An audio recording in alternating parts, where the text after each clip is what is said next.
Okay. So looking at question 20, so go ahead and thumb to question 20, or go on the bottom, question 20 to 29. All right?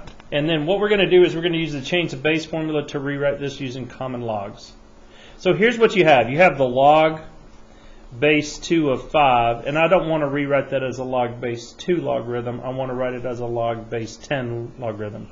So to change the base, all you got to do is to find the log of whatever base you want to change it to, 5 over the log of the base of whatever you change it to, which I want to change it to 10 of the small number. So my answer would be log base 10 of 5 divided by log base 10 of 2. So show me y'all can do that in the next problem. Okay, so here's problem 21. Is it A, B, C, or D? D. If you want to change this log base 8 of 14.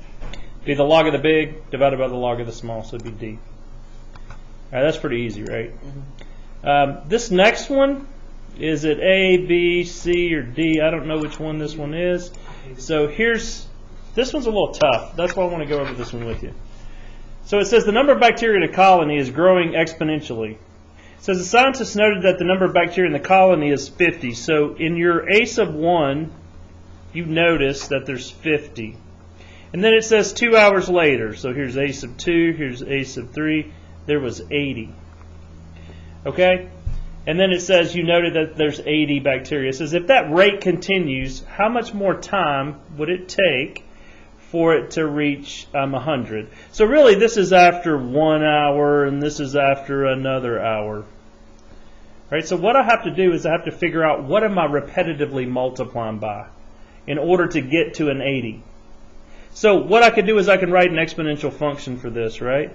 To get the population of the bacteria, it would be equal to my initial amount, which is 50, times my B amount to the time power, right? Whatever the time is. So how much did it increase by? It's going up, so it's going to be 100% plus another, right? Because it's not increasing by 100%. What percent is it increasing to get from 50 to 80? 30. So it's going up by 30 units, right? But what did I multiply it by? Remember, I got to repetitively multiply it by. So if it went 50, one time, just 15. take 50 times what is 80. So to figure that out, you could just take 80 and divide it by 50. So take 80 divided by 50, then hit Control Enter. It's 1.6. See, that would be 1.6 if it was every 2 hours, right? In 2 hour intervals, but I don't want to know it in 2 hour intervals. I want to know it in every 1 hour interval. So to get this in 1 hour interval, since my time is every 2 hours, I would have to divide that by 2. So really my equation for this would be my population is 50 times 1.6 to the t divided by 2 power. Now solve that to figure out when my population would be what? 100. When is that population 100? You got that? Mm-hmm. Okay, so how do I solve it? Get the b to the x by itself. So I got to divide by 50 first. What you do to one side, you do to the other. So 2 is equal to 1.6 to the t divided by 2 powers. Now, how do I solve that? Rewrite it as a logarithm. Yeah, right. Exactly. So the log base what? 1.6 of I would go the other way. 2, because you got to go across the equal to sign. Always begin at the base. Go across the equal to sign. Is equal to what? T over 2. T divided by 2. So now to get t by itself, what do I got to do? I got to multiply by 2. So take all of this and multiply it by 2. So t is about equal to what in this problem? Let's figure out what it is. I don't know what that is mentally. So take 2 times the log base 1.6 of 2. Okay, so I get 2.95. Now, read the question. You don't see that as an answer choice, do you? No, you multiply. So it's about 2.95. Yeah, because you multiply the right side, so you multiply the left side. Hey, look at that. You do know I'm recording, right? So I've got to figure out, it says if this rate growth continues, how much more time would it take? So how many hours have already passed to get to 80? That was 2 hours. There's my 2 hours. Now I need 0.95 hours more. So that's why my answer here would be A. Everybody got that? We good? Okay, let's go to the next one. This one's pretty easy. Graph that function. All you got to do is plug it in your calculator. So if you want to know what this one is, just go to your calculator, go to New Document. Right, don't save your last one. And just plug that equation in. That's by far the easiest way. So add your graph. And then plug in a -3 raised to the x power. And then now look, here's where most people make a mistake. You got to tab over to the right and then add 1, not inside parentheses. So you got to go +1 here. Okay? And then graph it. So do you see any that even look similar to that? C. So it looks like it's got to be D or C? C. There's a 0, 1, 0. Yeah, it's got to be C. There you go. And then I think the next one's another graphing one, so that shouldn't be too hard. So just go to Tab, and if you want to, you could just delete all that out. And then plug in a log. Base what? 5 of x. So which one's that? Has a x-intercept of 1, 0. Looks like it's B, doesn't it? Yeah, it's the only thing it could be. So that's a fairly simple one. I think the next one's another graphing one, and then we'll get to a hard one. So just go up to Tab and change this one to a log base what this time? If it doesn't have a base, it's log base 10 of x in parentheses +1. So it's going to take the common log and just shift it left 1 unit. There you go. So which one shows that one? It looks like it's A, right? Yeah, it's got to be A. Alright, so that's a fairly simple one if you can just plug it in your calculator. This one's log base E. So that's the same thing as a natural log. I'm just going to do this one, the red one right here. So I'm just going to go natural log.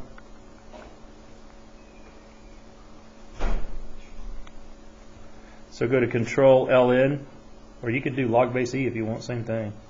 Open parentheses, which it's already there, and then it's x + 3 in the parentheses. And then close those parentheses, and then subtract 6.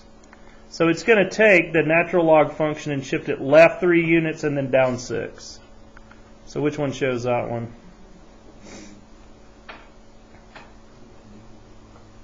Looks like it's D, doesn't it?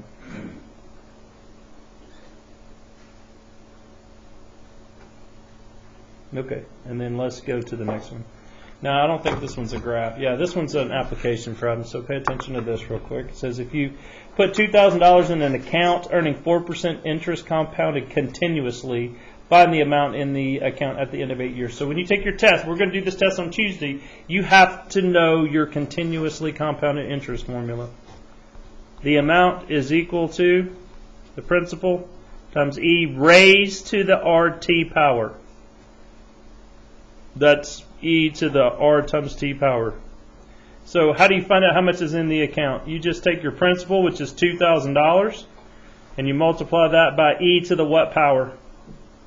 Whatever the rate is, and it's 4%, but you got to change that to a decimal, times the time, which is what? 8 years. And just plug it in. Okay? So what do you get as an answer there? Have you already plugged it in there? Is it 0.04? Yes. Yeah, it's got to be as a decimal. So just go to the calculator and plug it in. It'd be 2,000 times, so hit the multiplication key, E, not Control E, but just E, to the what power? 0.04 times 8. And then just hit enter. What would that be? $2,754.26 roughly. Alright, let's see. I think there was one other hard one on there. Oh yeah, this one's pretty difficult. Monthly sales. You will definitely, I think I was looking at the test and you got 3 of these on there of recursive and explicit formulas. Monthly sales in the new smartphone decrease exponentially after its release time. The number of cells is provided in the table below. Which one of the following statements is not true? The one that's not true is what we're looking for. So in these calculations, we want to round to the nearest thousandth phones if necessary. Okay, so look what's happening here. Is it going up or down? It's going down. By what amount? What are you multiplying this by to give you this? What do you multiply this by to give you this? What are you repetitively multiplying to get to the next term in the sequence? That's what we have to determine first. So to figure that out, you just take the latter divided by the previous. So I need to take 453,419 and divide it by 647,741, and what do you get? Control Enter. You get 0.70000046. I wonder if that means if you're repetitively multiplying by 0.7, roughly, because it said approximate it, right? So let's take our original amount and multiply by 0.7. Bless you. What do I get? 453,419. Multiply that by 0.7. What do I get? 317,393. About the same thing, right? Times 0.7. What do I get? 222,175. Times 0.7. What do I get? 155 and so forth. Y'all get this? So I'm right. What are you repetitively multiplying to get to the next number? A 0.7. So you just take the latter divided by the previous, the 7 divided by the 6, the month 8 divided by the month 7, the month 9 divided by the month 8. It's a geometric sequence, and in a geometric sequence there's always a common ratio. That common ratio is always calculated by taking the later one, the second one divided by the one that is in front of it. The latter divided by the previous. So I know that my recursive formula is what?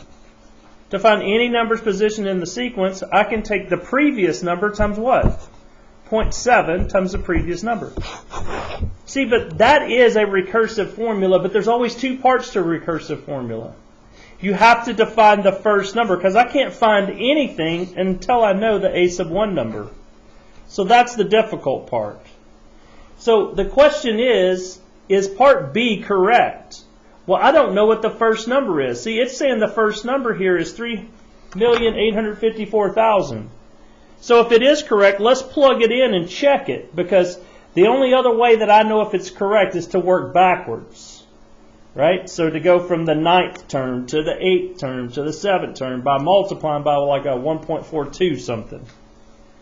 Okay, so what I'm going to do is I'm just going to check this and see if it's right. So I'm going to take this 385,4,000 and I'm going to repetitively multiply by 0.7.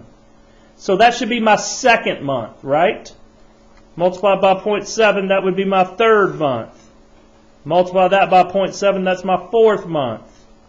Times 0.7, that's my fifth month. Multiply that by 0.7, that's my sixth month. Does that number right there correspond with your month over here to the left? 647, 741. Pretty much, right? Multiply that by 0.7, that would be my seventh month, which is 453,419, just like it is in the table. Times 0.7 is my 8th, times 0.7 is my 9th. See how these numbers correspond with the values in the table?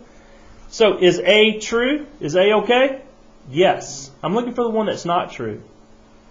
Okay, so I already know my recursive formula would be this 3, 8, 5, 4, 0, 0, 0. And that's my A sub 1 term. And to find any number's position in the sequence, I just multiply by 0.7 times that amount, right? Y'all good with that? So it's not B. Let's see if it's A. How do you find the explicit formula? To find the explicit formula, to find any number's position in the sequence right now, you take the initial term, your A sub 1 term, which is this 3, 8, 5, 4, 0, 0, 0, and then I'm going to multiply by this 0.7 to the nth power. But it's not nth power. If I'm given the A sub 1 term, it's always n minus 1. That is my explicit formula. Okay? Yeah. You got that? So is that what this says? The explicit formula is modeled by this A sub n, yeah, is equal to 385,400, yeah, just like we got, times 0.7 raised to the n minus 1. Yes, that's true as well. So, how do I see if C is true? About 3,854,000 phones were sold in the first month. Well, that's what this tells me. Yes, that's true. So the only one that's not true is D, unless we did some miscalculation. So let's see why D is not true. About 1,392,000 phones were sold in the third month. So here's what we're going to do. We're going to plug in a 3 in this equation to see if that amount is the same. So let's take this 385,400, and then let's multiply it by 0.7 to the 3 minus 1 power, which is the same thing as 2. Isn't 3 minus 1 2? So I'm going to take this 385,413 and multiply it by 0.7 raised to the what power? Second. Do y'all see that okay? Yes. Hit enter. I get 188,460, not the same numbers. So that one is the incorrect one. You got it? Now I think that one and the other one that we did, the other application problem, would be the hardest. All right, 29. Consider the following statements about the effects of different values in the function y is equal to a times b to the x. Which one of the statements, if any, is incorrect? All right, so first of all, if you have this function y is equal to a times b to the x, what can b be? Can it be 1? Yes. It can't be 1 because if it's 1, it's always going to return that same value all the time. 1 to the first power is 1. Must be greater than 1 or between 0. So b has got to be greater than 1, or b has got to be what? Between 0 and 1. Between 0 and 1. I know that right now. And if b is greater than 1, it shows exponential what? Growth. And if it's in between 0 and 1, it is decay. You got it? Okay, so that's some things that we know. So let's look at some answers here. It says, consider which of the following effects, which one of the statements, if any, is incorrect. So we're looking for the false one. Values of A such that the absolute value of A is greater than 1 will vertically stretch it. Is that true or false? True. Yeah, the bigger A is, if it's bigger than 1, like a 1.5, a 2, a 3, 4, 5, 6, so that's a vertical stretch. So we know it's not that, so we could randomly guess and have a 1 out of 3 chance of getting it right. Let's try B. The values of A such that A is in between 0 and 1 will vertically compress the graph. So if that A value is in between 0 and 1, it's going to make it wider, in other words. True or false? True. True. Negative values is going to reflect it across the y-axis. False. False. It's going to reflect it across which axis? The x-axis. So it says all the statements are correct. Nope. And it would be done. So when you get done, right, after answering every question, I've already answered, I think, all of them, hit submit your tests and it'll grade it. I didn't answer one. I didn't answer 19. Yeah. I think I forgot to put an answer there. Oh, I just randomly guessed. I did in the video. In the video, I told you the right answer. But I went back and I was just clicking buttons a while ago.